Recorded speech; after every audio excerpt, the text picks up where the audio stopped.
Welcome to Ordinary People Doing Extraordinary Things, the podcast show. I'm your host, Carrie Roberts, and today's episode is part of our Connected Conversation series where we choose kind of one topic, bring on a group of people, and have an overall discussion. And today's conversation is about motherhood.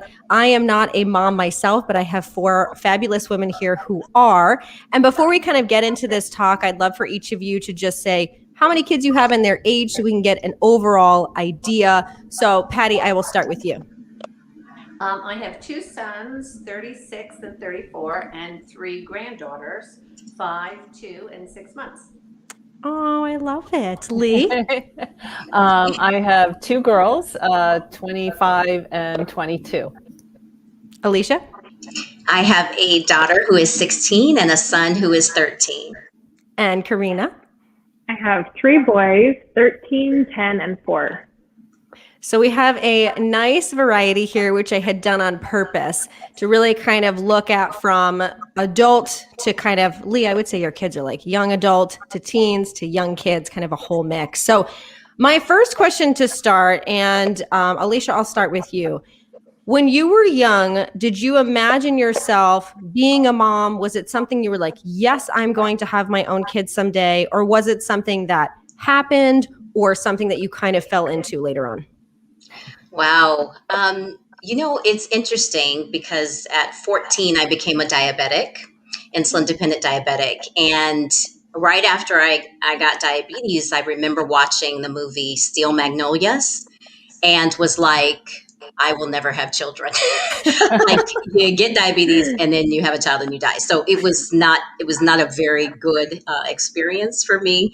So I didn't really think too much about whether I could actually even have children. Honestly, I wasn't sure what that would look like. And so when I became pregnant with our daughter, I'm a very spiritual person. And so it was very much like, wow, like this is a tremendous blessing and a tremendous gift. And so I was very much like, she belongs to you. And I am honored to be able to have the opportunity to pour into her. And then, my baby boy came, who's 13. And even more so, I think it was like, wow, this is an amazing job, right? It's an amazing gift to be able to live into being a mother.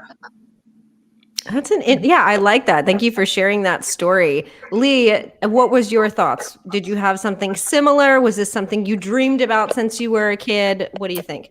I didn't have the same experience as Steel Magnolias, but, I always wanted kids. Even my friends knew that. So I did have that little bit of a clock ticking and, and I kind of wanted a bigger family. I mean, I have 2 girls and I'm happy with that, but I had always thought that I'd maybe have more kids, but I did not enjoy pregnancy. So was not one of those, glowing moms. It was pretty challenging. So anyway, I have my 2 beautiful daughters, which I'm very, very happy with.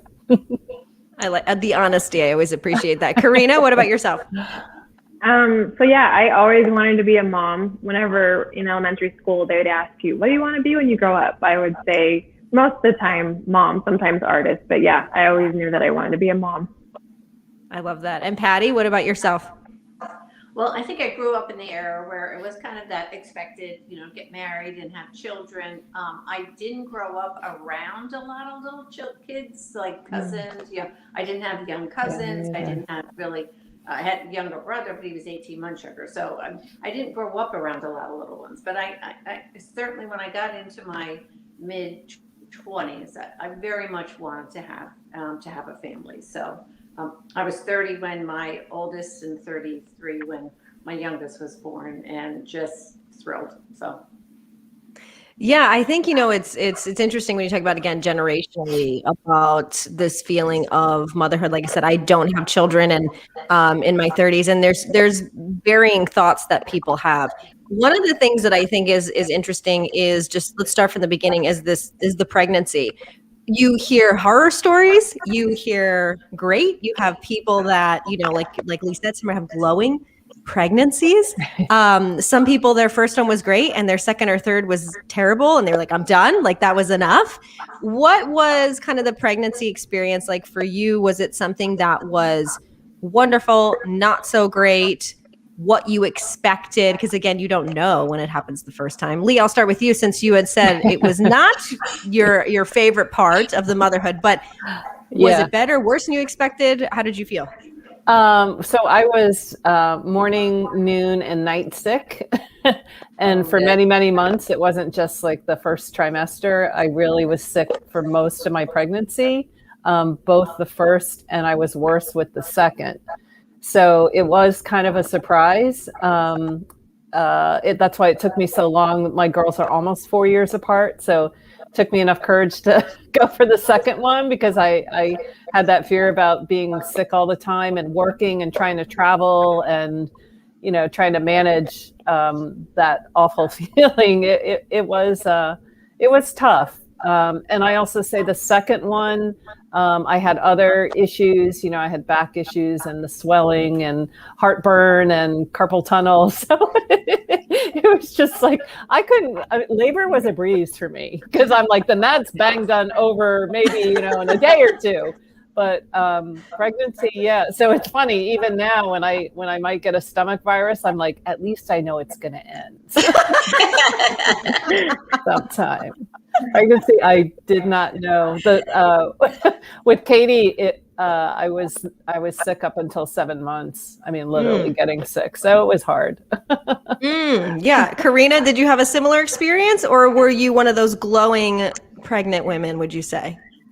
No, not glowing. I was excited to get pregnant, and I remember reading the what to expect when you're expecting. I was like, wait a second.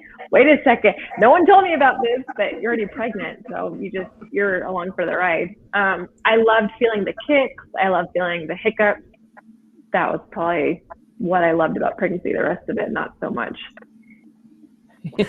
Patty, any thoughts? I saw you making some faces as Lee was talking. So. Oh, I feel bad for Lee. I mean, I don't think I was in the glowing group, but I was not in the morning sickness group, which was really wonderful. So, and you know, I think I shared before that it's to me it became a time that I felt I could eat and eat anything and pretty much everything, and I would kind of like almost daily go for a root beer float, and that's my dairy. And so I probably gained about 45 pounds or whatever.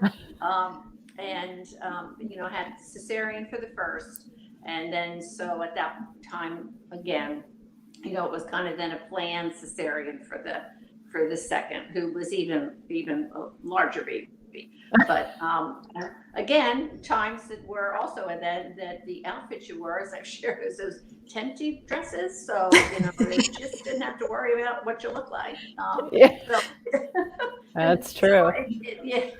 So it all worked out. Like I said, the plan, the second one, I got to pick between June 11th or June 13th, which date you would like. And 13th was a Friday. So I picked Friday the 13th. Brave.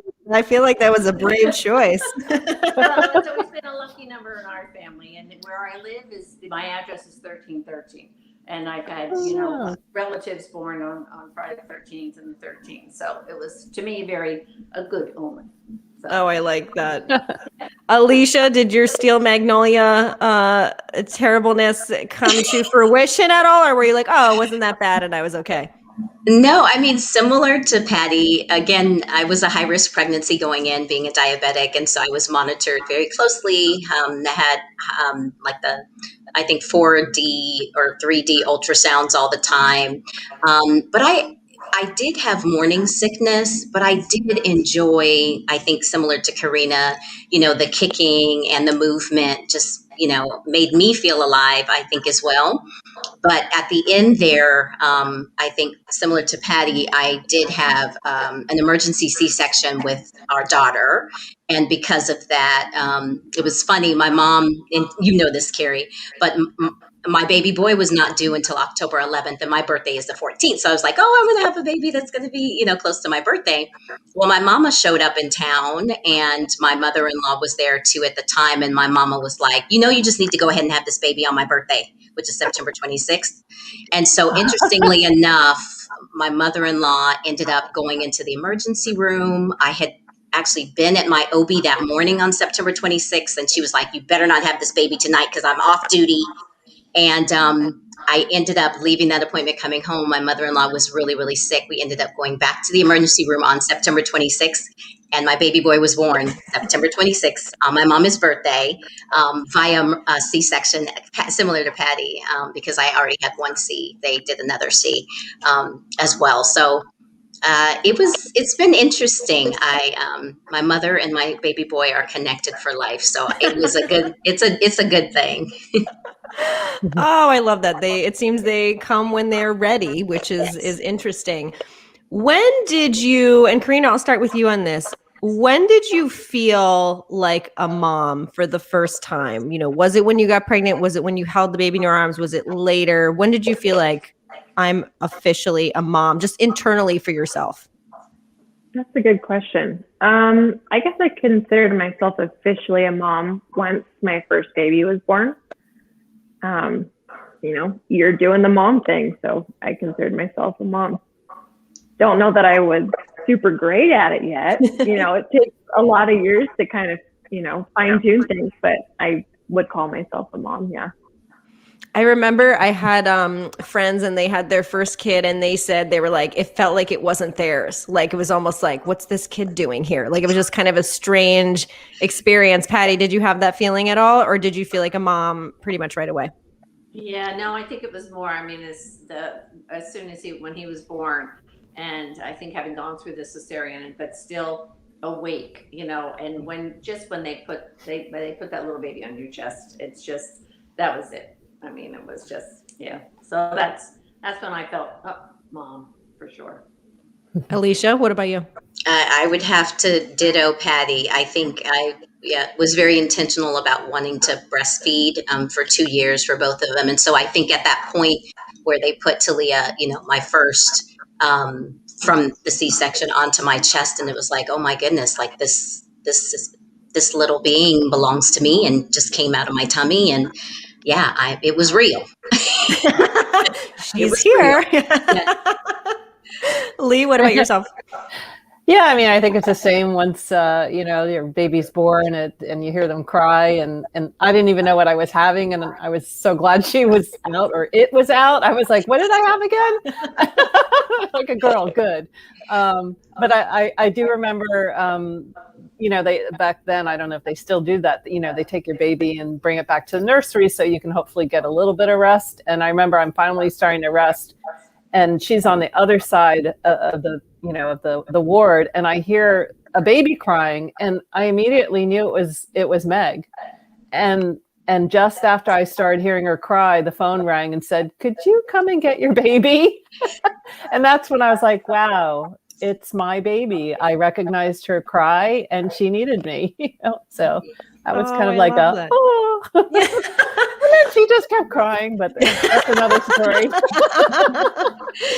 So just like everything in life, I think especially women when they're moms can be scrutinized quite often.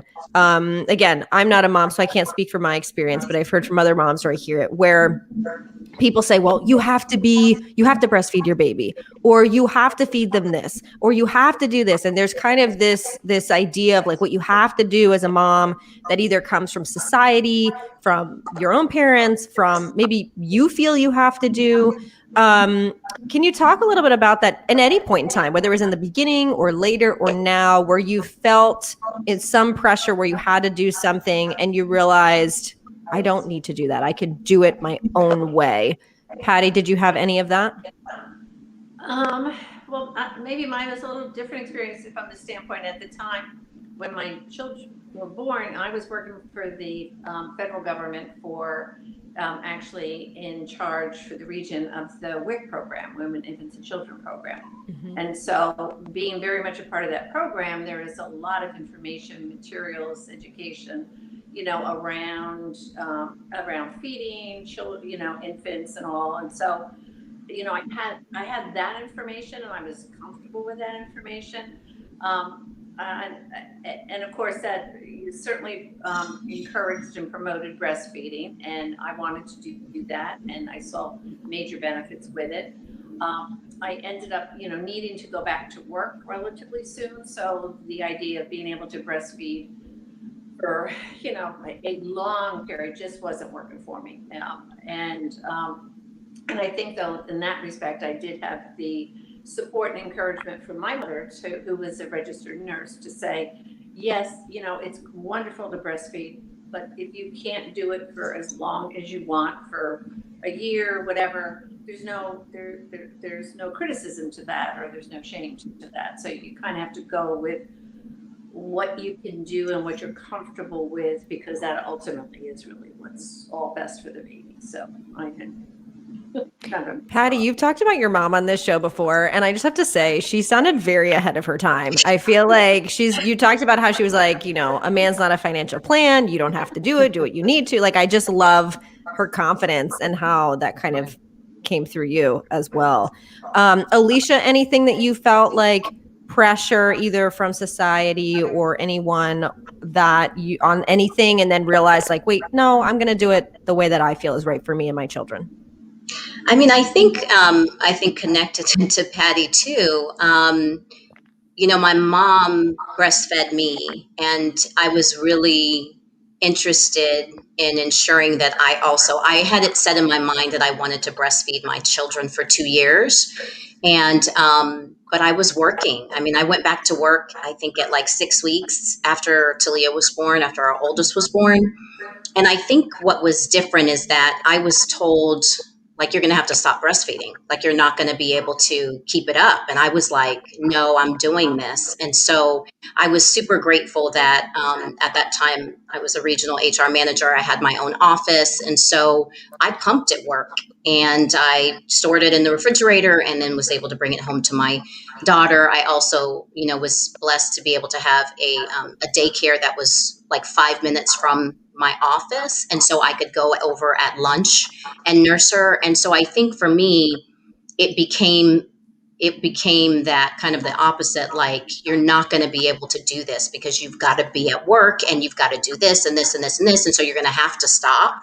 And so I was like, oh no, I'm doing this, and I'm going to make a way to ensure that I do this for my baby girl, and, similarly for Aiden as well. Mm-hmm. Yeah, no, Carina, anything, again, it doesn't have to be when they were babies, but anything that you heard, even if recently, and then you decided like, no, I'm going to do it the way I want to do it. Been thinking this whole time and nothing is coming to mind. I've just always, I take bits and pieces of information, recommendations, and then I do what works for me and my boys. I just can't think of anything specifically. Well, that's a good thing. I think that's how it should be. Yes, definitely. Because I remember when I used to do personal training, and I had a client that felt this pressure to make her own baby food. And I was like, that's great if you want to do that. I said, but you don't have to. And she's like, well, everyone's talking about it and you have to. And I'm like, why stress? It seems unnecessary unless you're super excited about it. Lee, anything that kind of comes to mind? Yeah, I mean, I guess since we're talking about the whole breastfeeding thing, I just feeding in general, my sister-in-law, who's a wonderful mother, and she raised 5 kids, and she was one of the glowing pregnant women and just seemed to breeze through motherhood. So of course I'm comparing myself to my sister-in-law, and the feeding times, back then, I don't know, I kept getting the advice, oh, well, my baby only needs to eat every 3 hours. You shouldn't feed them in between time and blah, blah, blah, so, but that didn't work for me. I kept trying it, and looking back, that's why I think my older daughter was so fussy all the time, because I was like, no, I can't feed her yet, because they said, you got to get them on a schedule. So then when I had my second, when I had Katie, I was like, you know what? She's crying. She's hungry. I'm feeding her. And it may be half an hour later, maybe an hour later. I don't care. She's happy. I'm happy. Everybody else was happy. So I just have to say the advice, yeah, it's great to hear other people's stories, but don't get influenced by that. Do what you feel is right, because it really did change with my second one. And I kind of wish I had done that with my first. But I was so set on being, nope, I'm going to, keep to a schedule because that's the way you raise your kid. It just didn't work, so it's a lot of pressure. And I always tell new mothers, go with your gut, really, you gotta not really listen to people if it just doesn't feel right, Yeah. And I think, along the lines too of what Patty and Alicia were mentioning too, another thing that I think, again, women maybe deal with differently than men is this battle between like working, not working, going back to work, being a mom. And some people have to go back to work because they need the money. Some people want to go back to work. Some people feel guilty to go back to work. Some people want to raise their own kids and stay at home. And like, I know for me personally, again, I'm not a mom, but growing up and the oldest of three, my mom worked when I was born, but then when my siblings were born, she stayed home. And my parents made that decision to say, okay, well, they wanted my mom to raise me, not someone else. And that was important to them. And as a kid, I loved, having her home. But I know one of the struggles she had was like, when you're with young kids all day, like you just want an adult to talk to. Yeah. So she had that. And then, later went back to work when we were older. So that was her experience. And I've had friends where, they felt like they had to take the 3 months because that's what they were told, but they just weren't feeling well. They wanted to go back to work. So I think that's a battle that I would assume a lot of women kind of face. And actually, Rajika, she says, such a difficult decision. It definitely is. Alicia, do you have any thoughts on this? Is this something that you battled at any time or how you kind of dealt with it? Yeah, it's interesting when I think about when we moved from Houston out here to the Virginia area. And at that time, Talia was like 3-ish, and Aiden was toddling around at like 9, 10 months, something like that. And I hadn't started working yet. And it was rough. I mean, like you said, Carrie, I am a worker bee. I am very kind of aspirational and really enjoy learning and being an adult and engaging with adults. And it got challenging for me at home. My hubby was in the military at the time.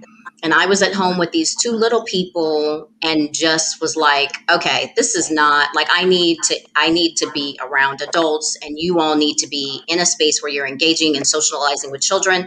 I am a worker bee, and I absolutely know that I needed to be working. And so I started working probably really quickly when we moved out here. Probably within a month, I got a job. And it's just, for me, it's just better. I enjoy being able to adult and then come home and love on them and hear about their day and us to have those experiences. And it is hard. It is super, super hard because being at home now, I think working, we're all home remotely, working, schooling, everything.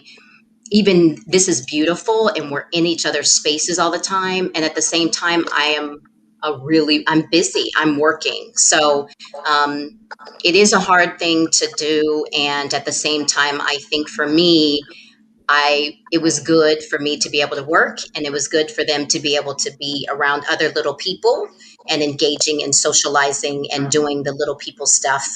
It was healthier for both of us, for all of us. Yeah. And like, we're kind of talking about it. It's like you have to kind of find what works for you. Carina, have you kind of dealt with this, or what was kind of your feelings? I mean, you have some little ones now, obviously. So just curious your thoughts too. I always knew that I wanted to be a stay-at-home mom, and we were lucky enough to be able to make that happen. I did go back to work when my second son was 18 months. So I worked a little bit when he was young, and then I worked during my third pregnancy. And then I was going to go back to work, and then I just couldn't do it. I really felt like I needed to be at home with him. So, yeah. Yeah. And I think before I get to Lee and Patty, Alicia or Carina, did you feel any sense of guilt either way? So for Alicia, for you to go back to work, and Carina, for you to stay home, was there any guilt or not really? I felt guilty because I had told my coworkers that I was coming back. And so I felt like I left my team hanging, but my mom heartstrings was like, I can't, I have to be here with my baby.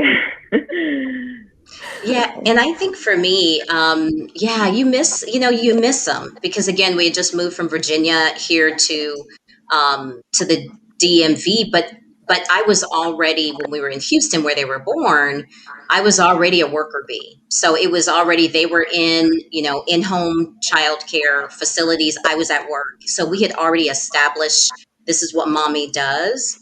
But I think, it's like inevitable. I miss them during the day and I look forward to being able to come home for them.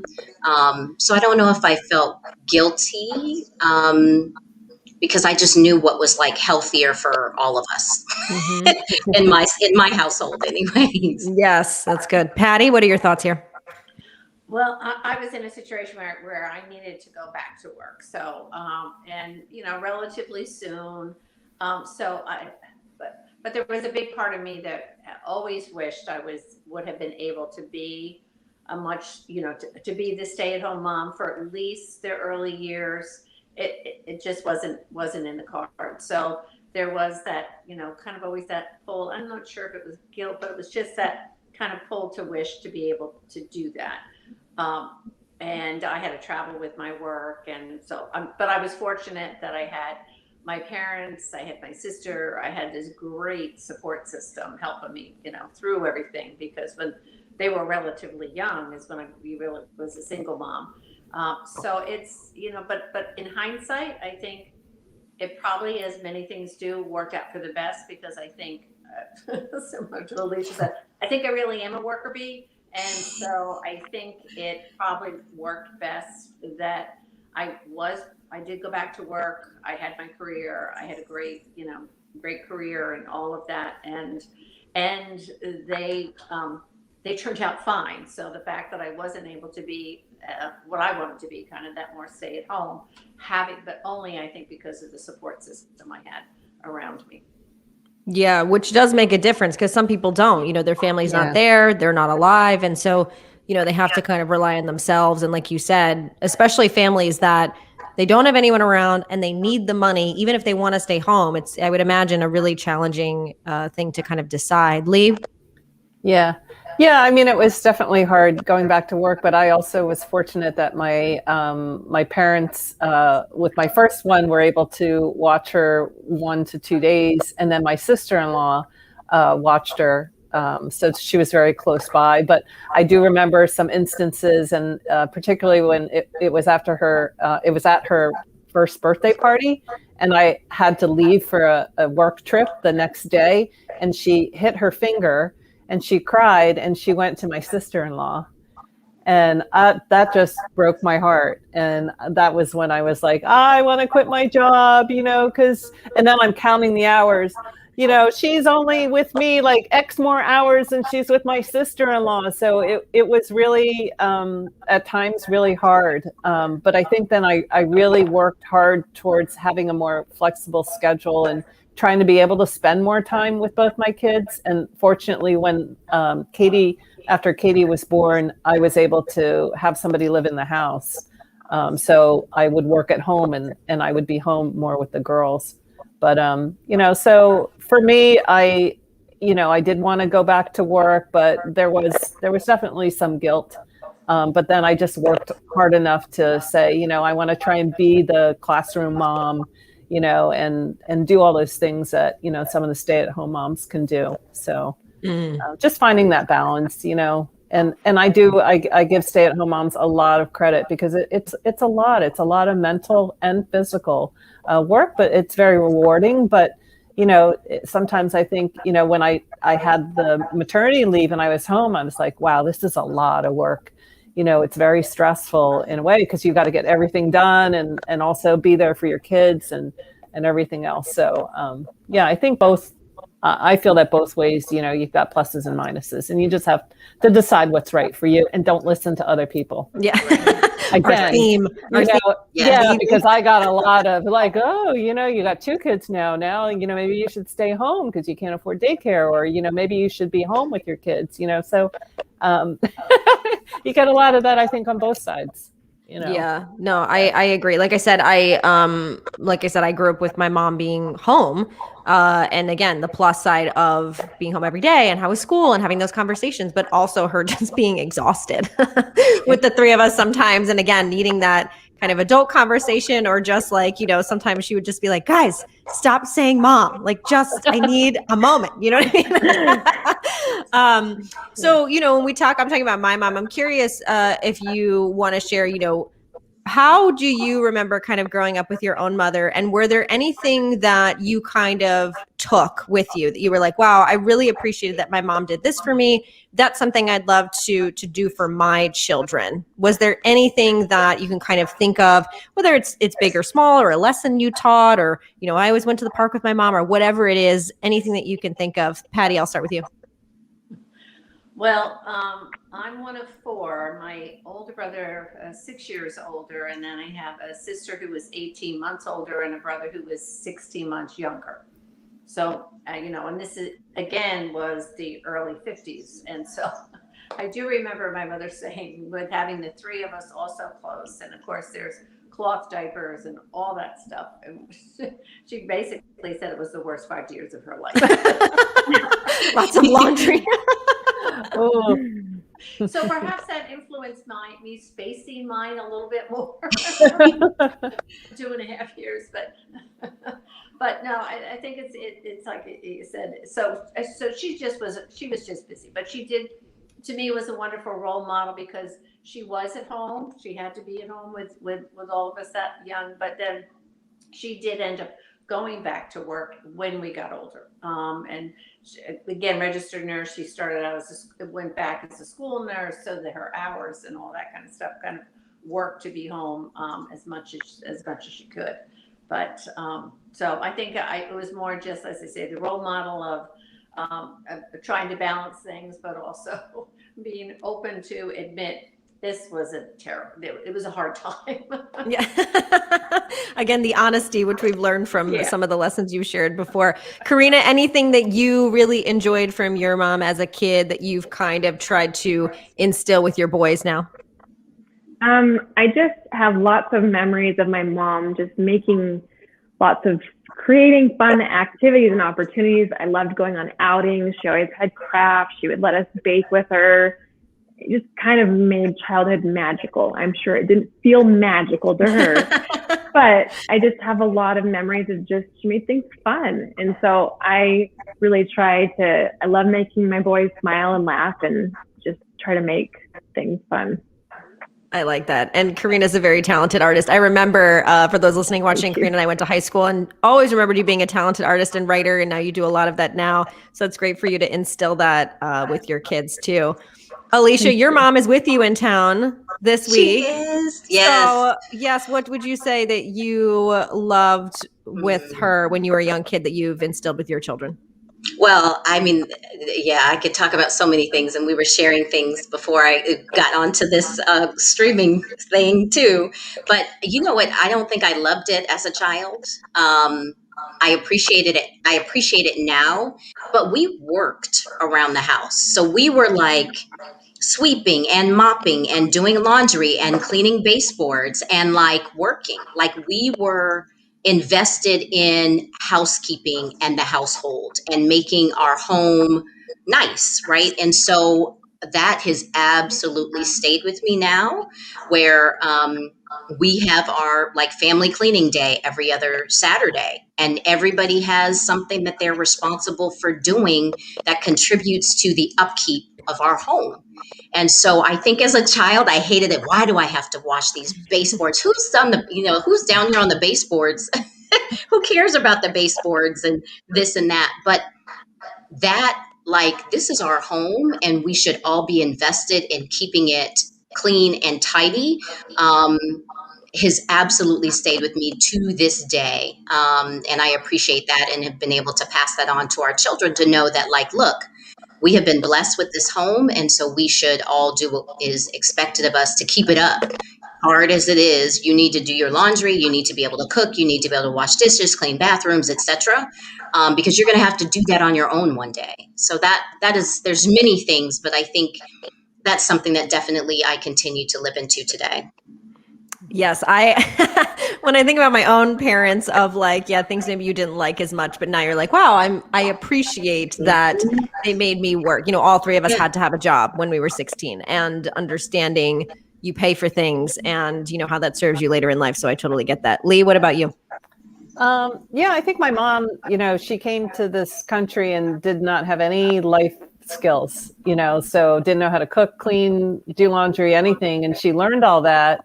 And, she taught me that. So we did, cook a lot, we baked a lot. So I think that was really important. She also, like you said, Alicia, with finances, she did teach me, about finances, and that, I had to work for my allowance and, clean the table and do whatever, even though I tried to get away with not doing it.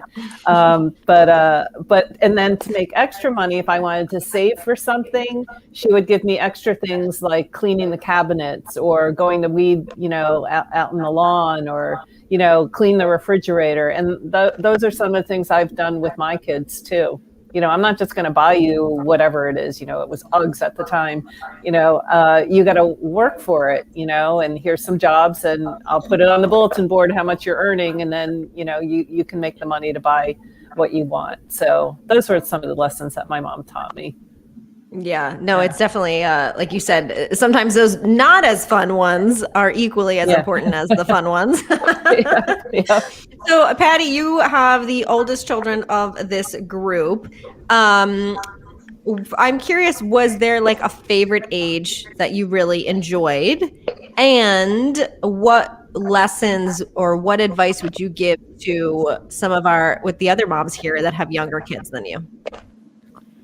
I liked all the stages. There was always, in every stage there was, to me, something that was just so joyful. And there was always some things that were not, always so much fun. And it just changes over the years. So there's, to me, every stage is a good stage is just a little different stage with finding, some of the, and I guess again, for me, my oldest was, I think he was 4, my youngest 2, and really at that point divorced and single mom through most of the rest. And having 2 sons, it was, again, I think really reaching out and having those support systems. So whether it was my parents, whether it was, my brother, their uncle, I also had a group of, I call it a group of my guy friends that had 2 sons. And so it was like the 2 sons club, because I would be like, when they get to those teenage years, it's like, what do I do? They're not talking to me. They don't talk, they don't share, they don't give me how they feel. I mean, what do I do? What do I do? And they, having men to go to and have them with 2 sons, and for them to say, just chill, they're just guys. Don't worry about it. It's all fine. When they get that first speeding ticket, it's like, oh, what are we going to do? What are we going to do? Take it easy. They're fine. They're not, everything will work out. So I think I really benefited from having that various support systems at different times in different places. So, and I think my children did as well. Well, and I think support system, whether it's for your kids or for yourself, is important. I have a very good friend. We've been best friends since we were 10 years old. She's a mom of 3 kids. And, we have very different lives, but it's so wonderful when we get to talk. And I know it's important for her to just have like her time, because she's doing her job and being a wife and being a mom, and like just a moment to just be with your friend and just be yourself without a kid screaming at you, I think is nice too. So again, having that extended support system for the parent as well as the child is equally as important. Now, Alicia, you currently have a teenage boy. Carina has a teenage boy. I'm curious, what is your experience with teenagers now, Alicia? What have you noticed, especially, being a teenager now? I mean, Carina, you and I know it's totally different than when we were kids and we didn't have the social media. What have you noticed, Alicia? And then I'm curious, Carina, if there's been any similarities from, your son who's about the same age. I was sitting here thinking about what similar to Patty, like I think I have appreciated every stage for its particular stage. I am super excited, I think, and enjoying having Talia 16 and Aiden as 13 right now. Having teenagers, and I'll talk about Aiden specifically as a teenage boy, he shares a lot. And I don't know if that's because I'm a sharer, but he tells me everything that, well, probably not everything, but he shares a lot. Like, oh, mommy, well, I don't want to like gross him out. I don't want to say all. But anyways, he shares things like, oh my God, mommy, I think I'm pretty sure I'm going through puberty because X, Y, and Z. Or, well, mommy, what do you think about this? Well, mommy, so he's a chatterbox anyways. And so, I actually am enjoying how much he is talking and bringing things to me and interested in my opinion, which is, he's 13. So I'm thinking someday he's not going to want to hear anything from me and won't share anything with me. So I'm trying to appreciate the fact that he's such a chatterbox right now. So yeah, I think for me, I'm just enjoying all of his insights and all of his little experiences that he likes to share with me, good, bad, or ugly, as they may be, that he feels like it feels safe enough, I guess, that he just can let it all hang out, honestly.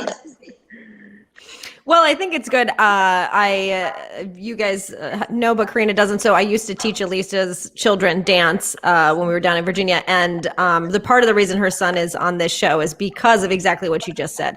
He has a lot of ideas, a lot of thoughts, a lot of things to say. And he's very introspective. And so, again, every kid is completely different. Yeah. So yeah, I think that's great that, especially now, again, when so many people are on social media, that he is, kind of willing to share and willing to talk and have those conversations. Carina, what has it been like for you having a teenage boy? Is there similarities? Is it different? Again, how does it kind of maybe compare also to how we were when we were kids? He's got a different personality, so I wouldn't say he's a chatterbox. He is the most talkative at night though, but I have to make the effort to go and like talk to him at nighttime and bedtime, just to kind of check in, like, how are you doing? Or this happened today, let's talk about this. And then I've just noticed within the last year, the hormones are starting to kick in, a little moodier, a little bit more attitude. My husband and I will have to check and be like, you're having a little bit of a tude. Let's correct that. And noticing that he values his space a lot more. So when we moved here, he has his own room, space from little brothers. And then with social media, we haven't given him a phone. He doesn't have any social media account. So trying to keep it as close to how we grew up as possible, because that scares me. But we did just have a shooting at a middle school this last week. And so my husband and I are seriously considering getting him at least a flip phone for middle school next year, because he's technically still in the elementary school in 6th grade. So we'll see how that affects him when he gets his own phone that he's been begging us for. Well, that's an interesting point that you just made too. I mean, that wasn't something I remember. I think we were probably in, maybe it was 4th or 5th grade when Columbine happened. And that was like really the first, school shooting. And then we never really thought about it otherwise. Now these kids are practicing. And from the phone standpoint, I didn't get a phone until I drove. And my siblings are 7 and 8 years younger. And I remember they got theirs when they were 13. And I was upset. I was like, wait, I thought the home rule was 17. And they were like, well, times have changed. And then I'm like, you guys are getting soft. That's what it is. But, same thing. They were like, you don't need it until you drive. But again, we didn't have social media. But I remember, Alicia, when I had the dance studio, and some of the kids that did have phones at 12 or 13 would say that they were actually less happier than they were prior, because now everybody was like in their phone. They would get together with friends and everyone's just on their phone, and they felt disconnected. And even for them to kind of share that at 12 or 13 or 14 was a pretty big deal. So I understand. I think there's some crazy stuff that goes on that I don't know, maybe it did happen when I was a kid, but I was like too busy dancing to really notice what was going on. I don't know. I wasn't in some of those crowds, but it is kind of crazy online. Lee, your girls are young adults, and curious because, they are kind of at the time where like, okay, they came out of college not too recently. Everything's kind of changed in the job market. How has that kind of been different for you, maybe from when you were a kid versus what they're kind of going through now? Yeah, well, I think it's definitely kind of hard for kids these days because I think there's so many more expenses and responsibilities. So I know many of my friends, the kids tend to live home longer than say we did. I was pretty much out by the time I was in college, maybe it's by sophomore year. Whereas my daughter just moved out a year ago and she's 25 now. I wanted to make sure that she was financially stable and responsible and able to hold a job and afford rent and all that, so it's a little different.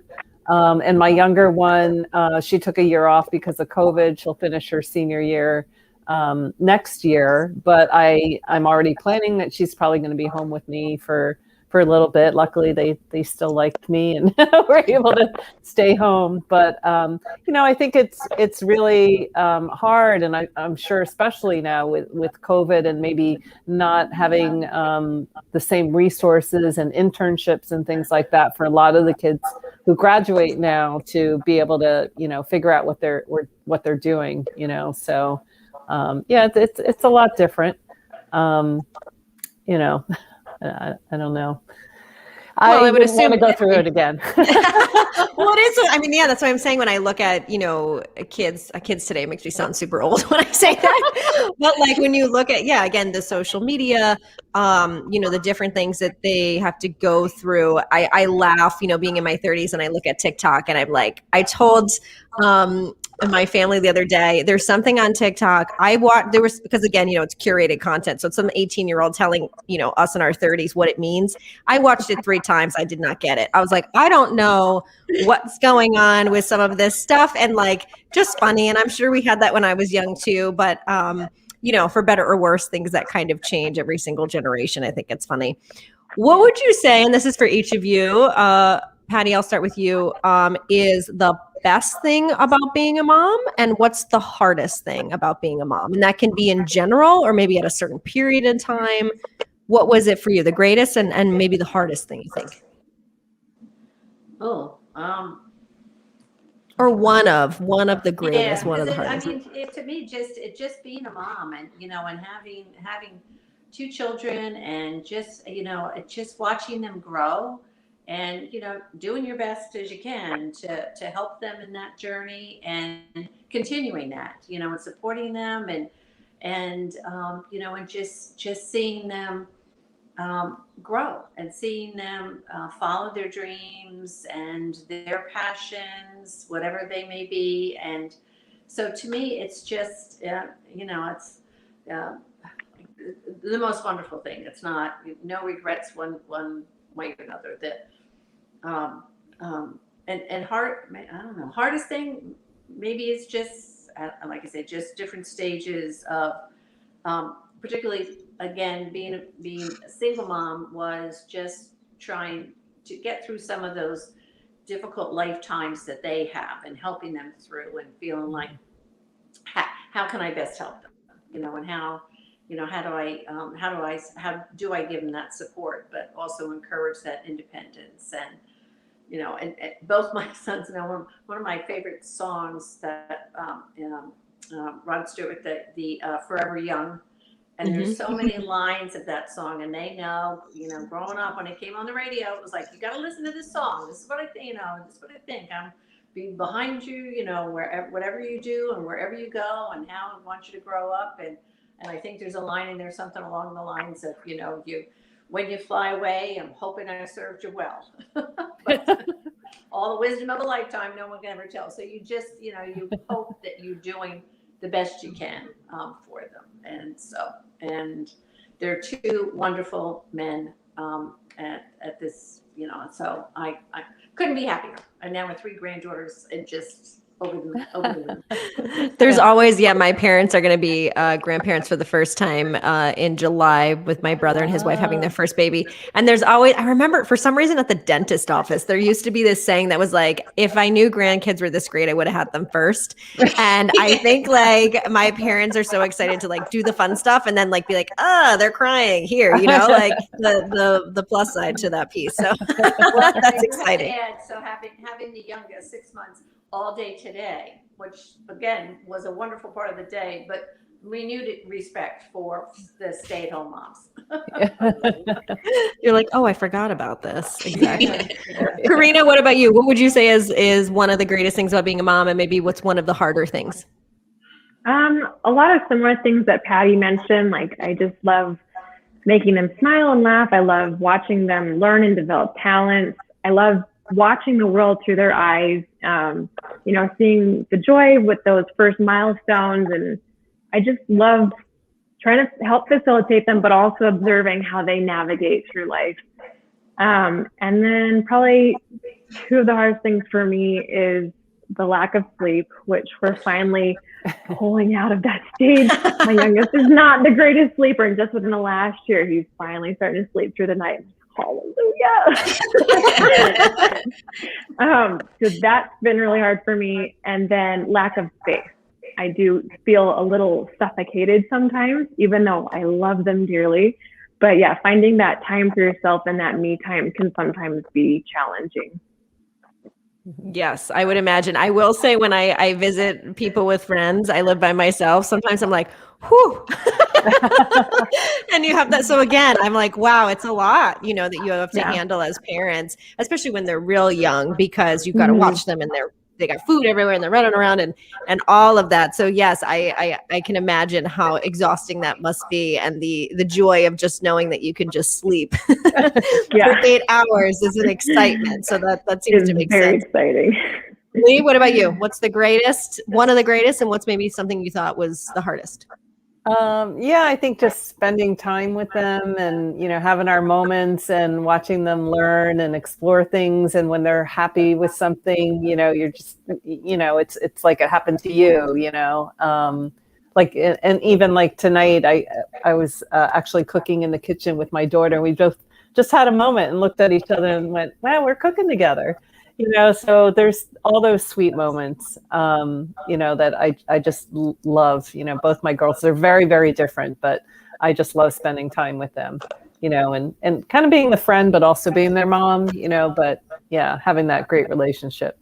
But with that sometimes goes the really hard part is when they're going through a tough time is I feel like I feel every part of it, especially my older one, when she would have trouble maybe with a friend or a bully or break up with her boyfriend or something like that. It just really, I feel like, I'm going through it myself and can't sleep. And, so that those are the hard parts, I think, about parenting, is you want them to be happy. And when they're not, it's like, sometimes it feels like the end of the world, so Yeah. the ups and downs. Yeah. Alicia? Yeah, I definitely would agree with many of the all of you mommies that are on here. The greatest for me is spending time with them, listening to them, watching kind of how their brains work and how they make decisions and how they pull from their values and decisions. And I think just allowing them to be who they are. I think, Lee, to your, I am their mommy. And at the same time, I appreciate, especially for my 16-year-old daughter, when she comes to me and you can tell that it's like a friend, right? It's like, well, mommy, it's mommy, what do you think? But it's really like, wow, this is something that she's welcoming me into her little circle. Is really cool for me. I think of those greatest moments. And I think hard for me, having two children who are African American in our world today, it's hard not being able to do number one, which is guarantee their safety. And Talia and I talk about that all the time. Like, that's a parent's job, is to ensure we are safe. And it's hard because that is not in my control, and I can only do so much and still not know what could happen from one day to the next, just based upon who they are in our world today. So that's probably almost a daily hard thing, especially as Talia begins to drive. She's learning how to drive now, and yeah, so it's hard. It's hard when I'm thinking about how they show up in the world, honestly. So. Yeah, I appreciate you sharing that. I had interviewed someone recently talking about race in the United States and talking about when he was young. And I don't know if you will do this with your son, but sitting down with their son when they could drive and saying, you're considered a man now, and you're going to be looked at different. And a similar feeling, that his parents shared and he shared with his kids of, I can't protect you in the way I maybe want to. So I'm glad that you brought that up, because I think that's something that, some of us are not going to experience in that same way. I will say what's interesting about all of you that I really love to hear is that you're like, you know what? Yeah, there might be moments here or there that was challenging as a parent, but overall, just this feeling of seeing your child grow and wanting to be there for them and care for them is kind of that overall feeling. But then also, as each of you said, like, parent in the way that works for you and your kids. And just like everything else we talk about on this show, do things that work for you. There's so many times that there's a lot of outside noise coming in, but we have to do what works for us. So I appreciate you all sharing that. If people want to connect with each of you, Alicia, you have a podcast and some other things you do. Where is the best place to learn more? Yeah, so I think on the topic of race in particular, myself and a couple of women, we are the co-producers of a podcast titled Race Today. And so you can find all of our past sessions on Race Today at our website, which is www.racetoday.org. So thank you. I love it. And Carina, who is also an artist. So tell us a little bit about your art and where can people learn more as well? Yeah, so right now I'm working on digital illustration and design.